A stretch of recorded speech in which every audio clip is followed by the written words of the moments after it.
the difference between the life that I've had in the last 8 years and the amazing journeys and amazing experiences that I've had, all of that, it comes down to that 3 hours that I decided whether to jump on a plane or not. All of it.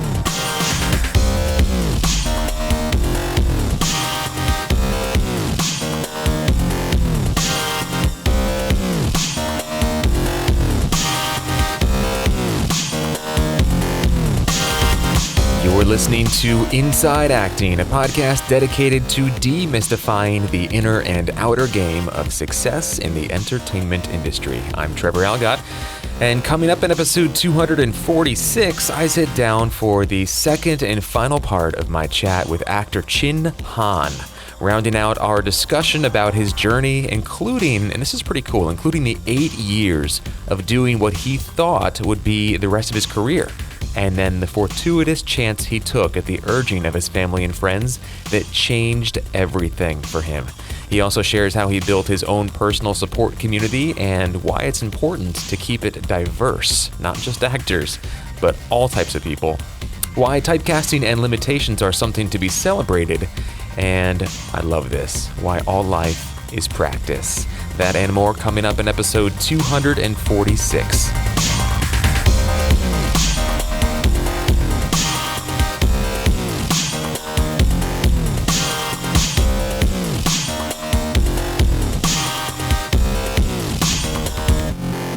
This episode of Inside Acting is brought to you by Rehearsal Pro, the next and newest version of Rehearsal, now available in the iOS App Store.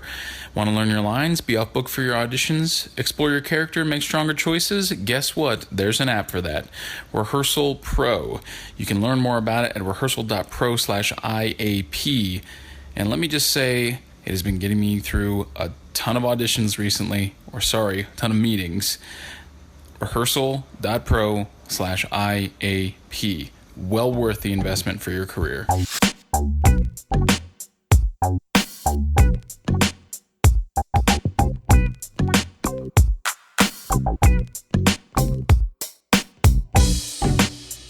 All right. Hey, everybody. Welcome to episode 246. This is Trev. Hi. It's just me this week, at least live with you here. AJ was shooting many days, actually, and it was kind of weird. They kept changing up the schedule with him. There were people giving birth, people coming down with illnesses. Somebody, I think, even passed away. And so they had to kind of, restructure the schedule quite a bit. So we had a tough time getting things to line up this week. But he did record a few segments to share with us, which I'm going to play for you guys in just a moment. But before we get there, a couple quick announcements at the top of this episode. First off, big happy birthday to our production coordinator, Jen Levin. I think she's got by the time that you guys hear this episode, the birthday party that she posted about in the membership may have already transpired, but nevertheless, major congratulations to you, Jen. Love you to pieces. You are one of the hardest working, most detail-oriented people I know, and that's why we love working with you. So happy birthday. If you guys know Jen or are friends with her on Twitter or Facebook or whatever, feel free to give her a big high five, happy birthday, love thing, whatever that is.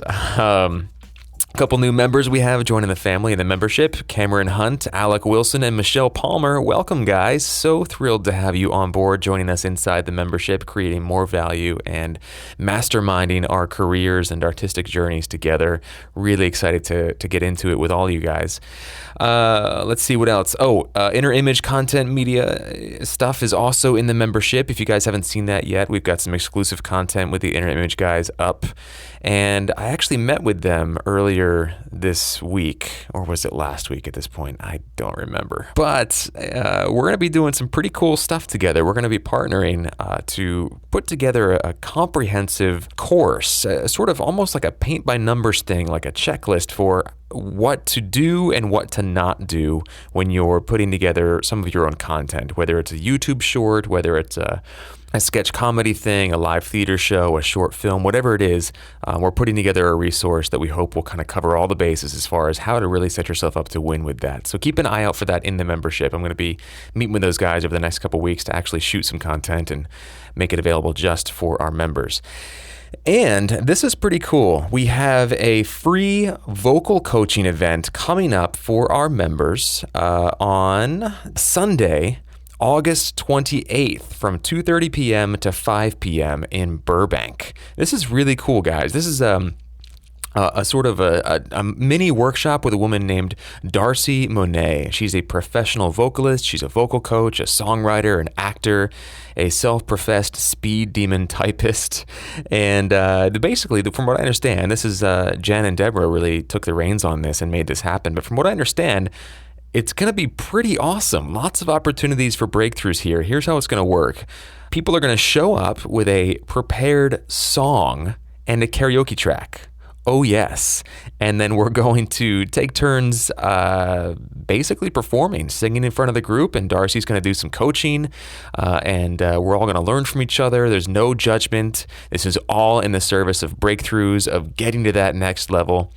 You know, T. Harv Eker has a great book called Secrets of the Millionaire Mind. And in that book, in one of those chapters, he frames it this way. He frames sort of growth in this way. He says, you know, if you're a level 4 person and you want to get to level 6 or level 7 or level 8 or anything above 4, basically, you've got to step outside of level 4 and go to level 5 until you get comfortable with level 5, and then you go to level 6. So really, it's these little things. Like if you heard me just say that you prepare a song and a karaoke track, and you were like, oh God, I'm not singing in front of people. That is the perfect reason to go to this event, to really step outside your comfort zone and just expand your comfort zone as a person, as an artist, as a performer, as somebody who connects with other people through art. I'm really, really excited about this. Sadly, I can't make it. I have a voiceover class on Sunday the 28th that I'm teaching. Basically conflicts with this pretty perfectly. So I won't be there, sadly, but I did have, I have kind of done this. I took a class with, what was her name? Christine Brent, way back in the day, years and years and years ago. And one of the sort of breakthroughs that we had in that class was we had to either sing or dance in front of the class. Sing a cappella, or I think we were allowed one accompanying instrument or dance. We had to pick whichever one terrified us more. And I tried to go with singing, and they wouldn't let me. They were like, "No, we know you're comfortable singing, Trevor. You're gonna be dancing for us." Most terrifying experience of my life, to dance for a room of maybe 8 or so actors, but it was incredible. The breakthroughs that I had, all support, all positivity, was awesome. So that's what we're after here with this event on Sunday the 28th. Right now we're keeping it just to members, and you can RSVP for it by emailing Deborah. Her email address is Deborah with an H, that's DEBORAH _Smith at me.com. Deborah _Smith at me.com. So email her as soon as possible if you'd like to get in. Space is very limited. And we also want to give a big thank you and shout out to the Acting Up Network in Burbank. They're generously donating their space to us.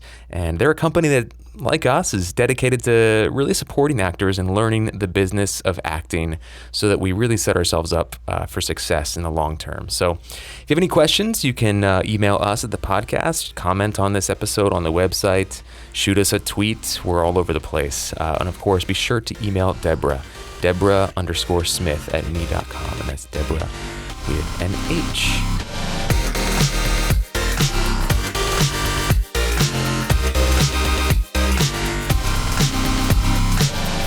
All right, so I have a little bit of news, but I'm actually going to kind of put it in the parking lot for now. I'd kind of like to talk about it more when AJ is with us live. So I'm going to toss the mic to AJ here and hear all about his week of shooting NCIS LA. How'd it go, man? So I have 2 big things to talk about this week. Obviously, since we last recorded, I was on set. Like a lot. Well, 4 days of shooting and another day on the lot at Paramount. And I mean, I don't know how I could possibly distill everything that I learned into, just a few minutes on the podcast. I suspect we are going to be talking about that experience for a long time, because different things will come up, stories, questions, big learns, experiences, etc., for probably weeks, if not months, to come. So I more on that later. I will say this. I was recording myself, sort of selfie video, whatever that is called, throughout the process, and I'm going to be putting together a video that I will likely be publishing to the Inside Acting YouTube page, and then posting that link on the episode whenever I get that put together. I essentially would record myself when I arrived on set, after each scene that I shot, and then at the end of every day, just to kind of, archive the experience for myself, but also to share the big learns and experiences with our listeners, and maybe even my friends and family, if people, are curious and want to know more about what that experience was like. The other big piece of news, the other thing that happened this week, was I had an audition for a guest. I actually talked about this on the last episode. I had an audition for a guest star on a show that was being cast by a casting director who, the last time I went into her office, she called my reps and was extremely effusive with her praise, even going so far as saying, like, we want to find a series for him. Her words, not mine. And they pinned me. They contacted my agent, or my manager rather, because they pinned me for that same episode but for a smaller part. And I was totally game. I was like, oh my God, this is amazing. Like, I'll get another, TV credit out of it, and it'll be on a major network. This is amazing. And we got the audition, or we got the material rather, and it was a no-name character with one line. And I went into this huge debate. I called, Ben Whitehair. I called Ryan Basham, who's been a guest on the podcast before. I talked to Jasmine about it. I was, weighing the pros and cons, because I had just booked something bigger. And had I not booked that, and had this casting director not been so vocal with her praise, I might have taken it, because frankly, I just need the credits on my resume. But it's a big show, and it's going to be on the air for a long time, so I took the gamble and I passed. And that was not an easy decision for me. And the hope is that there's going to be something that's right for me later on in the season, and they will still, bring me in. I mean, they responded, and the casting director said she totally respected it, and, we'll find something for him. But it's a gamble, and it's crazy, because this whole industry, this whole profession is a gamble. So same offer as the on-set experience. If people have specific questions about that, or, are interested in knowing some more of the thinking behind it, happy to talk about it.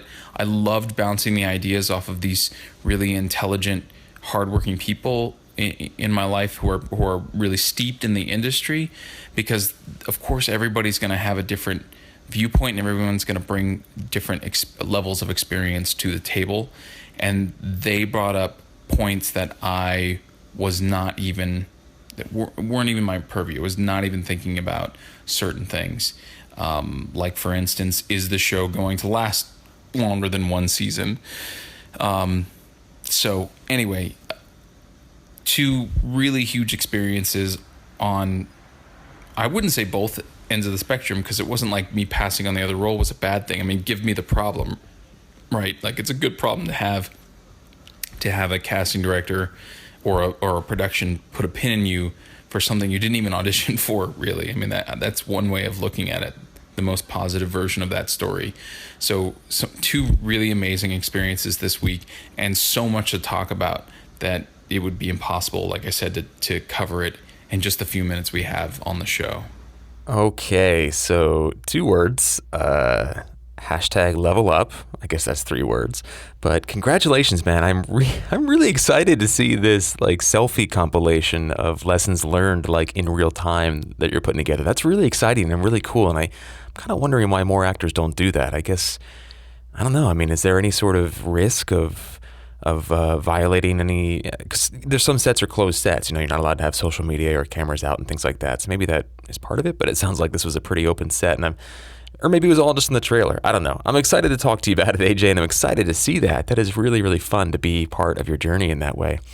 And secondly, what a cool problem to have with being offered essentially a no-name co-star and then saying, really being at that place in your career where you say, no, I don't want to, for lack of a better term, burn my spot on this show, especially if the praise is so effusive, if the feedback is so positive. Saying I'm kind of at a place right now where I'm sure you could find plenty of actors for that, but I'm at the point where I don't do that anymore. I don't play police officer number 1, especially if you're pretty committed to bringing me on this show. I'm going to make sure that when I do get on this show, I'm going to be a name, a character with a name, a guest star with a name. Reminds me of DeJuan Johnson in his interview not too long ago. He had the same kind of thing come up. He talked about that. And I think that's a great place to be in your career and to really recognize and take ownership of that, and not let the possibility of a job kind of push you into a situation that might not be advantageous. This is thinking strategically about your career and working with your representation to really do it right. I think that's awesome. So congratulations. Let me say that again. Congratulations. Easy for me to say. Congratulations, AJ. Cannot wait to connect with you in real life and share this with our listeners on the next episode. So before we get into this second part of my chat with actor Chin Han, we definitely want to give a big what to vo2gogo.com, the award-winning voiceover training system and winner of Backstage's Reader's Choice Award for Best Voiceover Training 4 years in a row. They're a longtime supporter and sponsor of this podcast. As you guys know, I teach the Hollywood arm of the year-long curriculum with Vo2Gogo, and I think it's the best training out there. And I honestly would not be saying that if I thought there was something better. I think there's a lot of good training out there. I think it's kind of hard to go wrong in LA, but I think this is the best. I've looked at a lot of the other stuff, and it just doesn't get any more clear or concise or actionable as it does with Vo2Gogo. So if that piques your interest, if I have sold you on this, visit vo2gogo.com/start and get access to a free Getting Started in Voiceover online class right now. It'll help you add voiceover to your acting portfolio, get you set up from knowing absolutely nothing about voiceover to knowing exactly what gear and software and practices you should be installing in your life to make this something you do. So that's vo2gogo.com/start. All right, and that brings us to the second part of my chat with actor Chin Han. This is a pretty cool journey, guys. One of the coolest things about producing this podcast every week and having the opportunity to sit down with people is to hear all the different attitudes and ways that people find their way into this industry and find ways to nurture themselves both spiritually and career-wise and professionally. So enjoy this second part of my chat with actor Chin Han, and I'll catch you on the other side.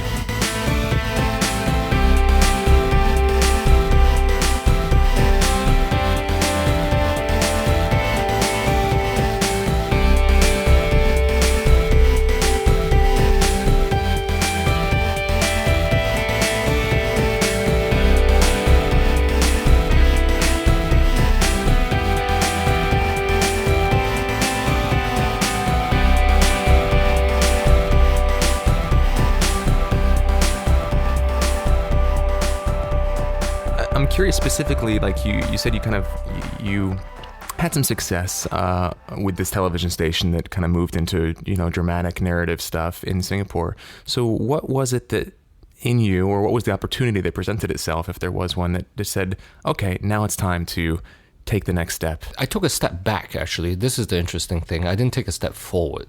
Basically, after doing television, I took a step back because I felt that, for whatever reasons, that was a challenging endeavor, because on so many levels, we had a lot of people from the theater move into television, so it was getting used to a different form of acting, or different, a different medium of acting. To act within. And then there were producers that were newer and scriptwriters, and they had brought expertise in from other countries, and it was just I would say experimental. So in that process of the few years that I was working on, it was challenging, and at the end of it I felt I was a little I just felt I'd given all I had to give at that point in time, and wasn't interested in looking at that anymore. So I went back to the theater, and not even as an actor. I went back to the theater wanting to direct, and obviously the easiest way to do that as a new director was to produce your own work as well, because the investments are hard to come by, especially when you're a first-time director. Right. Or people putting money into the thing. So I produced it too. And so with our first play, which was The Blue Room, David Hare's The Blue Room, and we did the Asian premiere of that, I remember, and that was successful. And I said, okay, this is great. I think I can do this. And then I did that for another, from 1999 to 2007. That's another 8 years. Yeah. Wow. Yeah, so I was producing theater and directing theater, and I was doing the odd movie here and there. I did a mini series. I did a movie with Tom Fitzgerald called Three Needles with Lucy Liu, and there was Chloe Sevigny and Olympia Dukakis and Stockard Channing, and that was the only acting I'd done in the 8 years. But it was wonderful. It was so wonderful to not be in front of either the audience or a camera. And I thought that was it. I thought that was going to be my life. I thought that was going to be the rest of my career in the biz. And then The Dark Knight happened.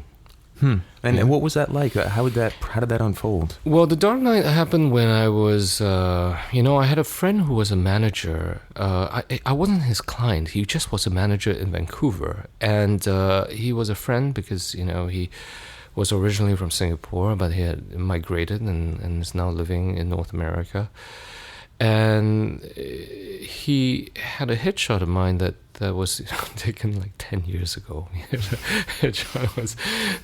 And when the audition came up, somehow he had the inspired idea to submit my headshot.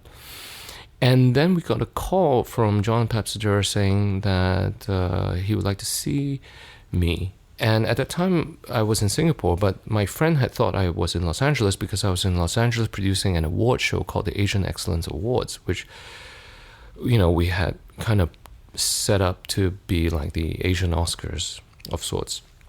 And so I was there to produce it, and he thought I was in Los Angeles, but I had already gone back to Singapore. And he said, hey, look, we have this audition that's in for, on Saturday, and it was Thursday, right? Do you want to do this? And I said, I'm in Singapore. I can't really come over. And we talked, and we said, okay, maybe they'll reschedule. We called them. They're not going to reschedule something like that. They can see any actor in the world. Yeah. And they did see all the actors from, Asia, from Hong Kong to China to New York to LA. And they said, no, if you can't make it, you can't make it. And we were like, yeah, but how about we put ourselves on tape? And then they're like, yeah, if you want to do that. Right.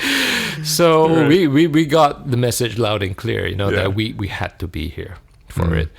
And so I said, okay, send the script and let's have a look at this. And then they sent the script. It was like 2 pages of jumbled, you know, of dialogue that just didn't make any sense. The characters had names that weren't recognizable. There was like not, you know, Lucius. There was no Lucius Fox. There was no Joker. There was no Bruce Wayne. Nothing, right? There was no names that are recognizable. The dialogue was different, and you could not tell, you know, whether this was, you know, the big Asian mobster in the movie or a janitor, basically, in the movie. You just couldn't tell. Right. I mean, obviously, I'm embellishing a little, but I mean, it was like this. Was that because of like NDAs? Like they had to keep it all sort of under wraps? Yes, and Chris is well known for keeping all his movies under unbelievably tight wraps. Really, I mean, that's an incredible system that he has, and so it was a gamble, right? I mean, I knew they were seeing everybody under the sun. I didn't know how big this role was and what it was. And so it was a question of whether I was going to jump on a plane in 3 hours or not. Should I get a ticket on Singapore Airlines, fly to Los Angeles, because they had a flight, you know, they had a couple of flights going out, I think, the day. And I had a quick chat with my folks, my family. I'm like, this crazy thing just came in for me, you know, and you know, there was some stuff happening at home, and you know, I didn't want to leave that. And so I had this conversation with my family, and they're like, no, you know, I think we should go. And they said something very, very insightful, actually. I had been producing and directing for so many years, and they said to me, you know, that is what you really want to do, you know, and acting. We think you should go. And I was like, look at, you know, there's nothing, you know, I don't know what I'm going for. And I have to leave, on top of that, I have to leave in 3 hours. Yeah, and that couldn't have been a cheap you know? ticket, you know? You know, and so they said, no, you know, I mean, we know you well enough. We know that you've been producing and directing, and, you know, but we know in your heart that is what you want to do. And so I got on the plane. I was severely jet lagged when I got to Los Angeles. I had like 5 hours of sleep or something, and then was in John Papsideris' office in Culver City, where we are in right now, on Washington Boulevard, and then I went in and I was in the zone. You know, we talk about being in the zone. You know, you know, we talked about it earlier about, you know, not being tight or as an athlete or a performer. And I just was, I think partly because I was so tired and partly because I was so jet lagged as well. And then I went in and I did it, and I felt good, you know. I felt like I was in some kind of groove. And I think within a week they called back. They said, so who is this guy? You know, do we have more material on him? And you have to remember, at that time I hadn't acted in a long time. So I had to cobble together.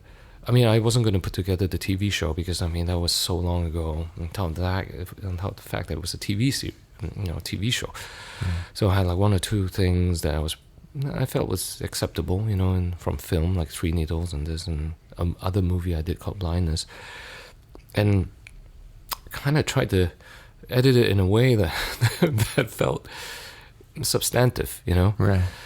And then we sent it off, and then we didn't hear from them another week. I think the producers wanted to see more stuff, and then the stuff went out to Warner Brothers, and then it was like 4 weeks later, 5 weeks later, and then they needed me to come back in again because Chris needed to see me again. Wow. And Chris is so meticulous. I mean, I have to say that Chris would see everybody. He would see, you know, even the smallest roles he would want to meet, you know, with them or see them. And on top of the fact that Chris doesn't shoot with a second unit, and he shoots big movies. He has no second unit. Every frame of the film that you see in every movie that he does is his. So there was that second thing that I went in for, the second meeting at John Papsideris' office that I went in for. And I knew at that point that if I knew that was crunch time. That was crunch time. I mean, it's make or break, right? I mean, that they're not going to see me again. The next call that I get will either be I got it or I did not get it. I mean, after 6 weeks, it's not going to go on any much longer. And then I went in and I did it. And I didn't know how I did. And I think shortly after we got the call, and it was that, So, in essence, basically, after that, obviously things came and things started to happen. And I haven't stopped acting since 2007, by the way. And it has been an amazing journey. I've rediscovered my joy of acting, my love for it. I feel like I've been given a second life. Wow. A second opportunity, a second life, and then thanks to Chris Nolan and all the other directors along the way as well. But to think that the difference between my last 8 years, the life that I've had in the last 8 years, and the amazing journeys and amazing experiences that I've had, all of that would have come down. It comes down to that 3 hours. That I decided whether to jump on a plane or not. All of it. And it's mind-boggling to this day. I mean, for me to this day. Yeah. Wow. And your family saying to you, this is what you do. This is what you want to do. This is your path. So why not do it? Yeah. And then that made all the difference. It made all the difference, I mean, which is why it's so important to have a good community around you, wherever you are. And, I mean, what I said about acting class and all that stuff, I mean, I'm not ragging on that. I mean, I think to be in school and to be in drama class and to have a community is important. To have the community is almost as important as doing the work itself. Yeah. Because the community is what's going to keep you sane, I think, when times are tough, and the community is going to enrich your life while you're here in Los Angeles or New York or anywhere else you decide to choose. Because you do have to enrich your life, because that's what you're going to draw on when you're working. Yeah. A lot of people are like, yeah, this is all I want to do. This is all I want to do. But, that's... You got to live, It's pretty one-dimensional if you just do that. Yeah, you got to live, because that's where you're gonna draw it from. Your experiences from.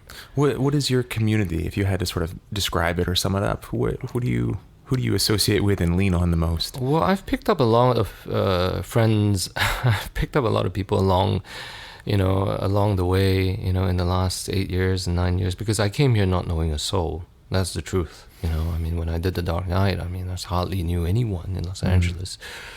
But in the last 9 years, I've picked up friends from productions along the way, from movies. I have friends from The Dark Knight, still friends of mine to today. I have friends from 2012. Roland Emmerich, I've worked with twice now, in 2012 in Independence Day Resurgence, and all the producers that worked with him, from Larry Franco, who has produced Spider-Man and Jurassic Park, and I mean, these people are people I see on a regular basis, and and other TV shows, like the show, like Marco Polo on Netflix. Those people who, those are my friends, and then now Ghost in the Shell, having spent 5 months in New Zealand, I'm sure I'm going to see many of them again, I mean, because we got so close, we spent almost every day together, and so it's a nice place I'm in right now, and I'm very grateful for that. I'm very, very grateful for that. What I like about the community you just described is that you described people from all different pieces of a production, whereas I think a lot of actors who are, still kind of getting their foundation built underneath them, they think only in terms of other actors.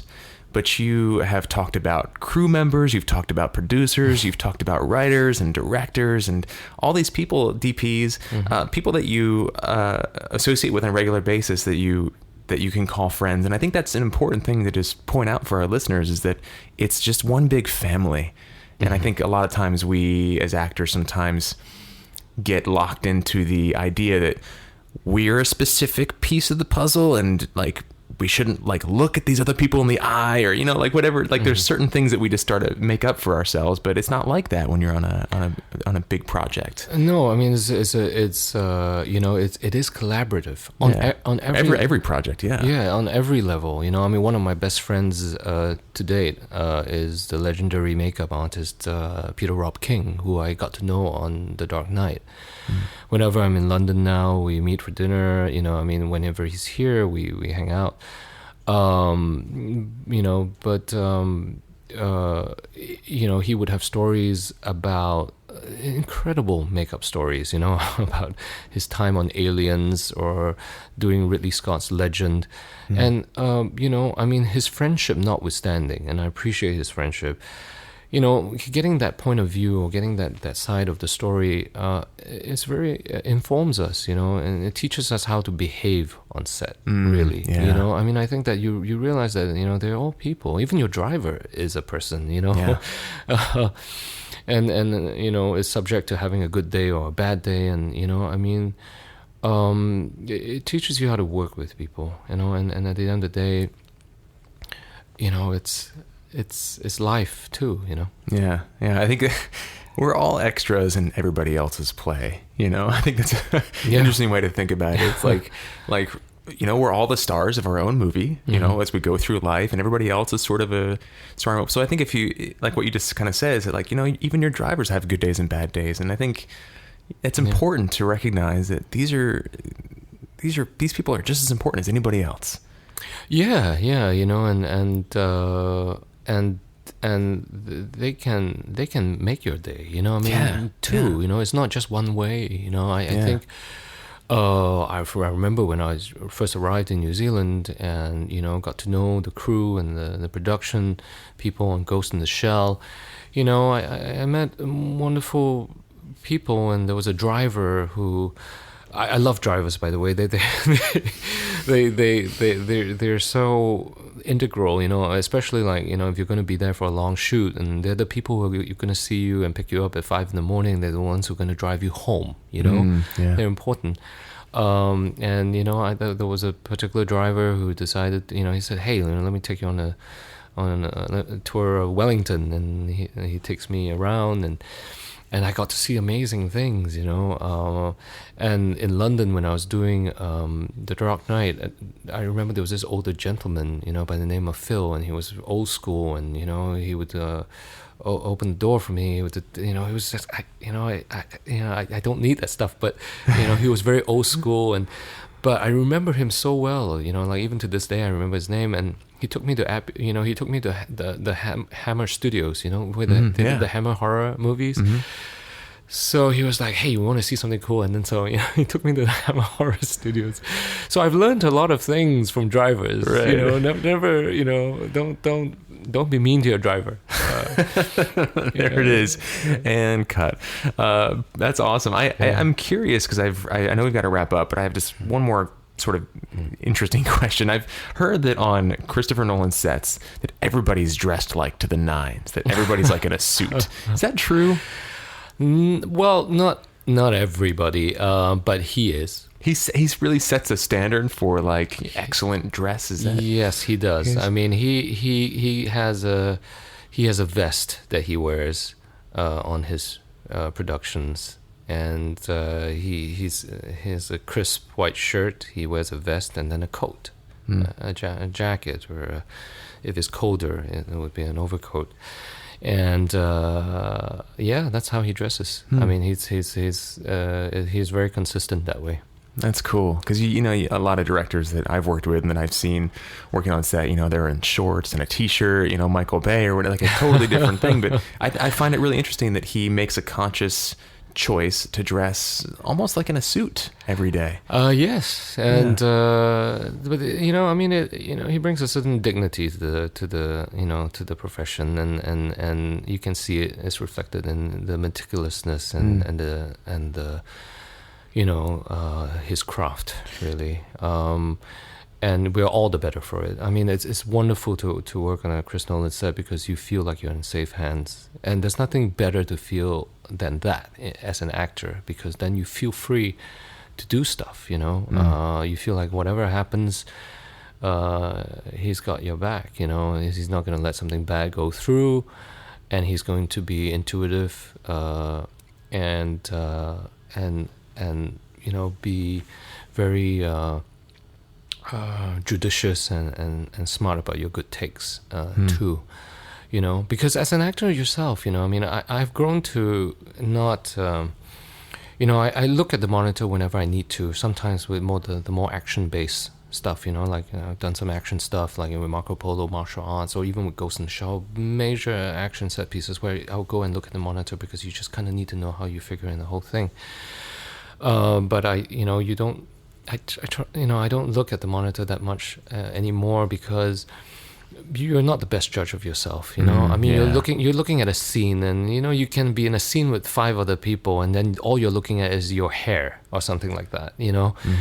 But obviously, with a director like Chris Nolan or with Steven Soderbergh, you don't even feel the need to look or check the monitor. You know that you're in good hands. You know, whatever they choose is probably a good one. Yeah. Last question before our final 2 questions. So we have 3 more questions. I imagine that, you know, Hollywood is built very much on type. So many of us are we're all, I think, typecast, at least at the beginning of our career, whether we like it or not.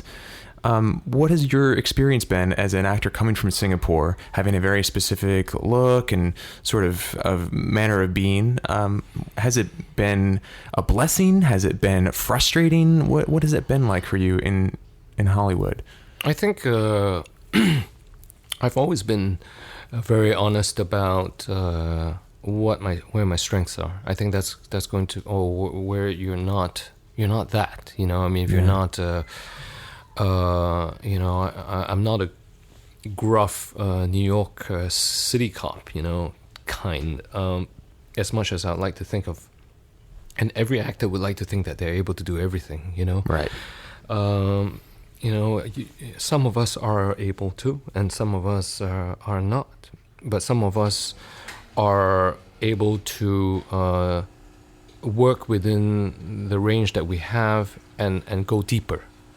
And I think that in that respect, I don't find myself limited in any way. You know, I mean, I think I understand that you know, there's people perceive me in a particular way. There are some people who are more willing to take risks with you, and you know, you go, you know, you take the ball and run with that. But in general, people will see you in a particular way, and if they're going to see you in that particular way, then do those roles well. You know, go deeper. You know, go. You know, plumb the depths of complexity with whatever, you know, range you're working within. You know, yeah. Until, you know, and then occasionally you will still get the opportunity, if you're good enough. Occasionally you will still get the opportunity to break mold and do something else. Like occasionally, you know, I mean, like when I did the 13th century chancellor, you know, in Marco Polo, or a Tibetan shipbuilder in 2012, occasionally someone will say, hey, I think he can do that. And then when you're afforded that opportunity, do it, and, you know, and have a blast doing it. But otherwise, you know, there's no bemoaning of how people perceive you. I mean, we all have very unique and distinct traits, every one of us, you know. There's no you know, there's nothing limiting about that. Yeah, I love that. It's something to celebrate. Yeah. Rather than bemoan the limitations of it, it's something to celebrate and say, this is my ticket. These are my blessings and my strengths. Well, yeah, I mean, to borrow an American phrase, this is my jam, right? Yes. Absolutely. It just sounds so funny coming out of my mouth. I don't know why.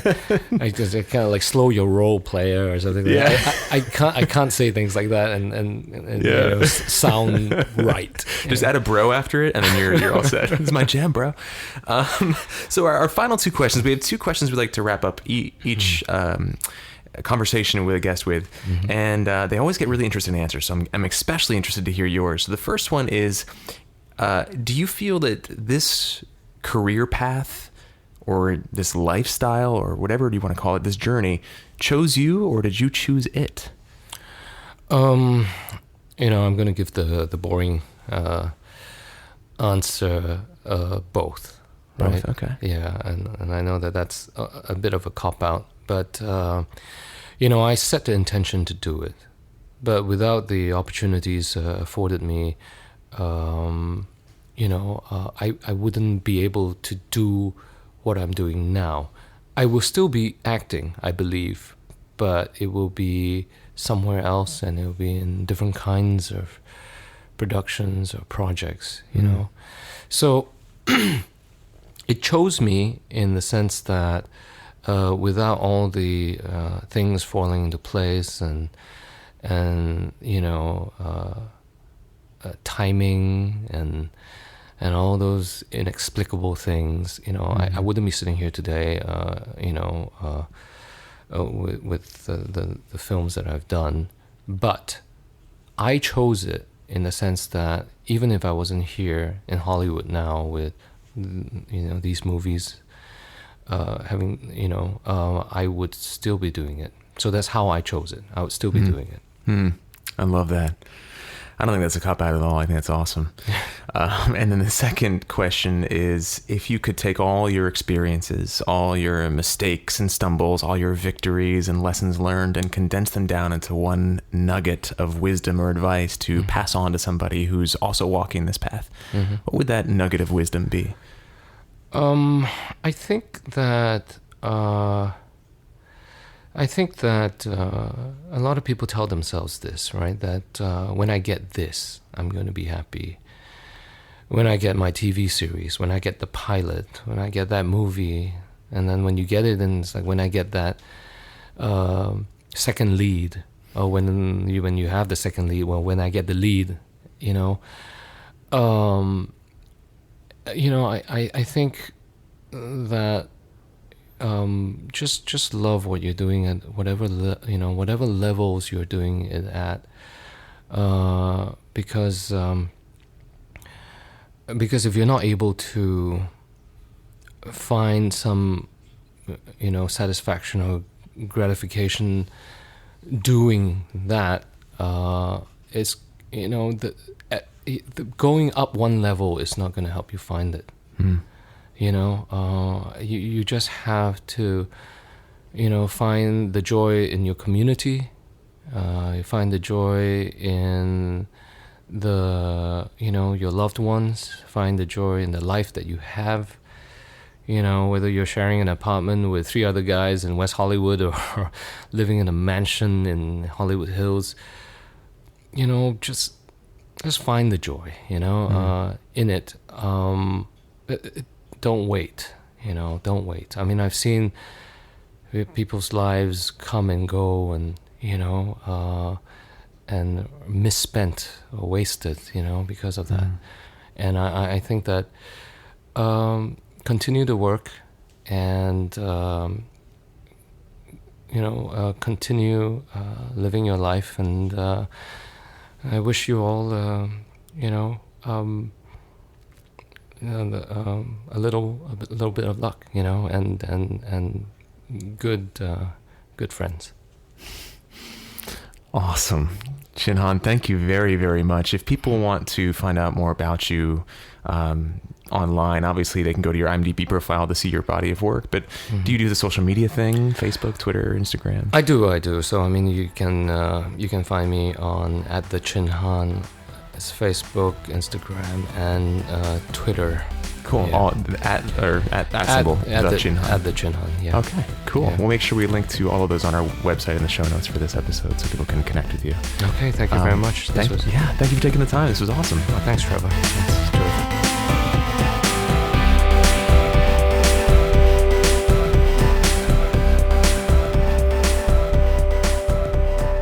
All right, guys, welcome back. Hope you enjoyed that chat with Chin Han. Such a nice guy, and I do want to say, man, hard worker. He was like fresh off an airplane for this interview. I think he had slept maybe 2 hours in the past 36 hours or so. So he was a little jet lagged. He was leaving right from this interview to do another thing with, I think it was E, or maybe it was Hollywood E, I don't know, one of those like big entertainment channels. And then from there, he was going to head right to a premiere or some sort of opening or party or something for the Independence Day film. So Guy is a hard worker. He knows how to hustle. So I think there's a lot we can learn from him, just keeping an eye on him as he continues with his career. But really excited to have him. Chin Han, if you're listening, thank you again for your time and generosity. All right, let's talk about picks of the week. What cool find or recommendation do you have for us this week, AJ? You probably already are watching it, so this may be a completely useless pick of the week. But yo, the hype is real. Stranger Things. Get on it. If you are not watching this show yet, I don't know what's wrong with you. I don't know what to tell you. Your friends and your family are going to start by making fun of you, and then they're going to disown you because you're not going to know what happens, and they are. Stranger Things, Netflix, Winona Ryder, 3 adorable kids. Why aren't you watching it? Go watch it. Go watch it right now. Stop listening to the podcast and go watch it right now. Oh man, another show to add to the list. I'm already so behind on so many things. I haven't even finished up the latest season of Vikings yet. That's been my latest obsession. All right, Stranger Things. This is actually the 3rd or 4th person to recommend this to me. So thank you, AJ. Noted, added to the list. My pick of the week is an app for the writers listening. You've probably heard of it if you are a regular writer of any kind, but it's an app called Scrivener. Scrivener. Scrivener. It's a desktop app, so you buy it for your laptop or your desktop computer. Although there may be mobile versions, but you can find that online. You can just do a search for Scrivener, or you can go to literatureandlatte.com. There's a free trial you can get, and there's also an option to purchase it for $45. And it's if you're a writer of any kind, if you blog, if you are a fiction writer, if you write poetry, lyrics, anything that requires any sort of organization or sort of digital mind mapping as part of the writing process, this is an indispensable app. It has been, the virtues of it have been extolled to me for many, many years. And I pulled the trigger on it about a year ago, but as I've been using it for various things, for the podcast, for writing the copy for the podcast, for brainstorming different things, I'm still working on my National Novel Writing Month book. I'm actually still working on that. And I've got my cover of the 9 Inch Nails song to finish up. Man, I've just too many things. But this app is a great way to help keep things organized. It beats the shit out of a Word document as far as writing any sort of long form content. So Scrivener, check it out. Absolute must-have app. Absolutely brilliant investment for your career if you do any sort of writing, any sort of organization with text, large bodies of text. All right, so that is Stranger Things and Scrivener. Links to both of those on our website. And I think that about does it for this episode. We do have a great listener pick of the week that we're going to highlight next week. So keep an ear out for that. But until then, this is episode 246. It was produced and co-hosted by me, Trevor Algott, and of course we heard from AJ Meyer. Jen Levin is our production coordinator. Gadali Gubarek is our marketing and web director. Deborah Smith is our community manager. Timothy Patrick Waterman is our director of public relations. Trevor Algott, that's me, hi, edited and mixed today's episode and composed our theme and interview music. And Fern Lim designed our logo. See her work online at thecontagiousfern.com. You can sign up for our weekly email dispatches and listen to all of our recent episodes over at our website, insideacting.net.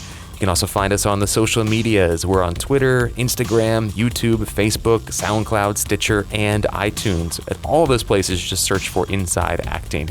And if you do nothing else, a favorable review on iTunes goes a long, long way for us. It's a lot like putting in a tip in our tip jar. It's easy to do.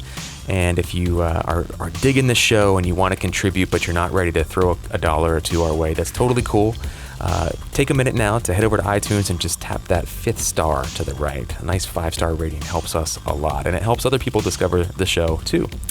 Big thanks to our sponsors, Rehearsal Pro and VO2GoGo.com, and a big thanks to you guys, our listeners. As you know, there are many ways to support the podcast, one of which is becoming a member. It can help you really implement and maximize what you hear on the show.